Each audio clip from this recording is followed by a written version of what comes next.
দিয়ে শুরু হয়েছে না? এই যে একটা পাক প্রথমে এটা আপনার এটা তো লাগানোই থাকে, পরে কলটা এইভাবে দিবেন, এইভাবে দিবেন, পরে এই নাটটা দেখেন এটা এই পাশে এই নাটটা এইভাবে দিবেন, এভাবে দিয়ে ভিতরে খুব জোরে এখানে ধরে টাইট করবেন, জোরে অনেক খুব প্রেশার দিয়ে টাইট করবেন। টাইট করলে কভারটা চাপ খেয়ে থাকবে, তাহলে আর পানিটা আসবে না।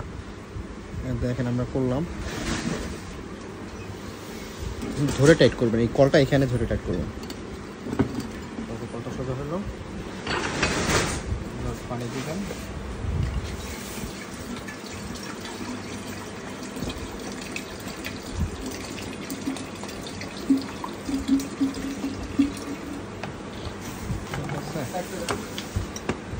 তো সব ক্লোজ করে দেখো যে পানি পড়ে কিনা।